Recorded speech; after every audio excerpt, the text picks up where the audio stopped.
Now, there are many different types of resistances typically used in resistance exercise, and each type will create a unique resistance curve. Now, because it provides a different direction or feature of resistance, basically. So just as far as resistances go, I'll address a few of the pros and cons of some of them. So in terms of resistances, an easy example everybody knows would be a free weight or dumbbells, barbells, body weight exercises. Now, free weight is very easy to understand, as the direction of resistance will always be straight down, because even though you can't see it, gravity, you now know, well, you did know, but you know even more about it now, is always there, and it pulls straight down. So just think of an invisible plumb line attached to your dumbbell. Now, you have a second kind of resistance. These are cables. Cables produce a direction of resistance that follows the angle of the cable, meaning the line that the cable itself makes is the line of resistance or gravity.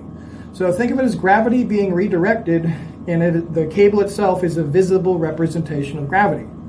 Another kind of resistance would be resistance bands. And resistance bands are like cables in the sense that the direction of resistance is coming from the location or origin where it's anchored, like if you're standing on it.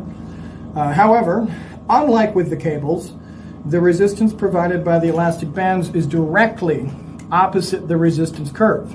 This is why I don't like resistance bands. I don't recommend you use them for anything, actually, as they have basically no function, at least in terms of intelligent exercise, generally speaking. Not many caveats to that. I can only think of like two.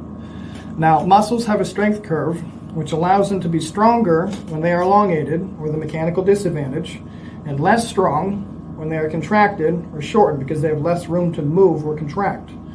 Now, the ideal resistance curve for an exercise, as already mentioned a second ago, should follow the strength curve of the muscles, the natural one, the one I just went over. In other words, an exercise should provide more resistance when the muscle is elongated and less resistance when the muscle is contracted. But if you think about a resistance band or a freaking rubber band, whatever you want to call it, an elastic band, you'll be performing a bicep curl. You have to understand this is the exact opposite of the correct resistance curve. This is literally opposite. Think about what happens. In the beginning, no resistance. The conclusion where you're weakest, maximum resistance. Doesn't make any sense.